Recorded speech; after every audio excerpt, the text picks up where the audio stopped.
အကျွေးနွန်တဲကလွတ်မြောက်နိုင်မယ်နီလန်9ချက်ကိုပြောပြပေးမှာဖြစ်ပါတယ်။နံပါတ်1အတိုးအများဆုံးပေးရတဲ့အကျွေးကိုအရင်ဆုံးဆက်ပါ။တချို့အကျွေးတွေဟာအတိုးများလာပါတယ်။တချို့ကြတော့လည်းအပေါင်ပစ္စည်းနဲ့ယူထားတာဆိုတော့အတိုးကတော့နည်းပါတယ်။အကြမ်းဖျင်းအားဖြင့်တစ်လကို30ကျပ်တိုးနဲ့အထက်ပေးနေရတယ်ဆိုလို့ရှိရင်အဲ့ဒါကိုအတိုးများတယ်လို့ဆိုနိုင်ပါတယ်။တဘောကတော့10သိန်းချေးလို့ရှိရင်အတိုးက3သိန်းဆိုတဲ့တဘောပါဒီတော့အကျွေးတွေများနေရင်တစ်ခုချင်းစီကိုခွဲထုတ်ပါပြီးရင်အတိုးအများဆုံးကစပြီးတော့ခြေအောင်ဆက်ပါအတိုးပေးရတာတက်တာသွားပါလိမ့်မယ်ဒါဆိုအတိုးပေးနေရတဲ့ငွေတွေဟာငွေပုံငွေရှမ်းထွက်လာပါလိမ့်မယ်နံပါတ်2တစ်ခုချင်းရှင်းထုတ်ပါဟိုလူကိုလည်းပေးစရာရှိတယ်ဒီလူကိုလည်းပေးစရာရှိတယ်ဟိုမှာလည်းအကျွေးဒီမှာလည်းအကျွေးနဲ့ဖြားများနေတတ်ပါတယ်ပေးစရာလူတွေများနေတာနဲ့ပဲဘယ်သူကိုဘယ်ကနေပြီးတော့ဆက်ဆက်ရမှန်းမသိပဲဖြစ်တတ်ပါတယ်ဒီတော့စည်ရင်းစာအုပ်နဲ့တကွာတေချာတစ်ခုချင်းမှတ်သားပါပြီးရင်တစ်ခုချင်းအလိုက်တေချာခွဲထုတ်ပါစိတ်ပင်ပန်းစေတဲ့အကျွေးကိုဦးစားပေးဆက်ပါနံပါတ်3ရောင်းစရာရှိတာကိုရောင်းလိုက်ပါဒီနီလန်းကိုလည်းသုံးတင်ပါတယ်မဖြစ်မနေအသုံးလိုတဲ့ပစ္စည်းတွေတော့မရောင်းပါနဲ့မရှိလည်းဖြစ်တဲ့ပစ္စည်းတွေအသုံးမလိုတော့တဲ့ပစ္စည်းတွေကိုရောင်းထုတ်လိုက်ပါနံပါတ်4ရင်းနှီးတဲ့သူတွေထံကနေပြီးတော့ငွေချေးကြည့်ပါ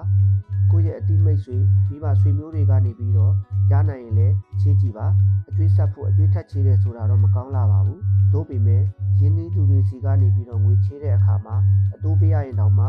ခြားသူတွေကိုပေးရတဲ့အတိုးထက်နည်းနေပါလိမ့်မယ်နောက်ဆုံးမတက်တာတဲ့အဆုံးမှာဒီနီလန်းကိုအသုံးပြုပါနံပါတ်5အတုံးစရိတ်ကိုပြန်သုံးသပ်ပါအတုံးစရိတ်လျှော့ချလိုက်ရင်ငွေပုံငွေရှမ်းထွက်လာပါလိမ့်မယ်အတုံးစရိတ်ကတော့အကျွေးမရှိရင်တောင်မဖြစ်မနေသုံးသပ်နေရမှာဖြစ်ပါတယ်ဒီနည်းကတော့လုံးဝလုံးတင်တဲ့နီလန်းပါအပြင်စာစားနေတယ်ဆိုလို့ရှိရင်အပြင်စာကိုမစားဘဲနဲ့အိမ်မှာပဲချက်စားပါအဝတ်စားတွေကိုမလိုအပ်ဘဲနဲ့ရှောက်မဝယ်ပါနဲ့အပျော်ပါအတွက်သုံးနေတဲ့ငွေတွေကိုလည်းလျှော့ချပါနောက်ဆုံးဖုန်းပေကအစပြီးတော့ခြွေထားလိုက်ပါဥပမာအိမ်မှာအင်တာနက်ကိုဖုန်းပေနဲ့သုံးနေတဲ့9ယောက်ရှိတယ်ဆိုလို့ရှိရင် Wi-Fi တက်လိုက်တာကပို့ပြီးတော့တက်တာနေပါတယ်ဒါကြောင့်အကျွေးတွေကိုဆက်နေရတဲ့အချိန်မှာအတုံးစရိတ်ကိုခြွေတာတဲ့နည်းနဲ့ပဲအတိုးဆက်တာဟာလုပ်ကိုလုပ်ရမယ့်နည်းလမ်းဖြစ်ပါတယ်နံပါတ်6စိတ်အပင်ပန်းရဆုံးအကျွေးကိုအရင်ဆုံးဆက်ပါတချို့အကျွေးတွေဟာစိတ်ပင်ပန်းရပါတယ်အတိုးများချင်မှတော့များပေလိမ့်မယ်သို့တော့ကိုယ့်အတွက် pressure ဖြစ်နေရင်အဲ့ဒီလိုအကျွေးမျိုးကိုအရင်ဆုံးဆက်ပါအကျွေးတွေနဲ့စိတ်ပင်ပန်းနေရင်လူတစ်ယောက်ကိုခဲနဲ့ဆွဲပြီးတော့ပြေးခိုင်းတယ်လို့ဖြစ်နေပါလိမ့်မယ်အရန်လေးနေပြီးတော့ရှေ့မရောက်ပဲဖြစ်တတ်ပါတယ်နံပါတ်9ညှိနှိုင်းလို့ရရင်ညှိနှိုင်းပါညှိနှိုင်းကြည့်ပါအတိုးကိုလျှော့ပေးလို့ရနိုင်မလားအတိုးလုံးဝမပေးပဲငွေရင်းပဲဆက်မယ်ဆိုရင်အဆင်ပြေနိုင်မလားစသဖြင့်ညှိနှိုင်းကြည့်ပါ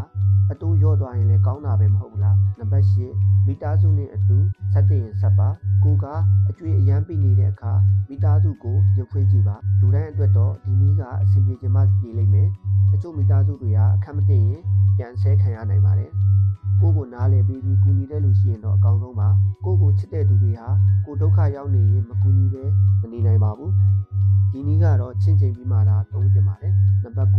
ဝင်ငွေတိုးအောင်ကြိုးစားပါဒါကတော့အကောင်းဆုံးနည်းလမ်းပဲဖြစ်ပါတယ်ဝင်ငွေများသလိုအကျွေးမြန်မြန်ကြည့်ပါတယ်ဝင်ငွေရလမ်းကြောင်းတွေကိုပို့ပြီးတော့ချဲ့ထွင်ထားပါမိမိရဲ့အကျွေးကိုအမြန်ဆုံးကြည့်ပြီးတော့စိတ်ချမ်းသာကိုကျန်းမာစွာနဲ့နေနိုင်မှာပဲဖြစ်ပါတယ်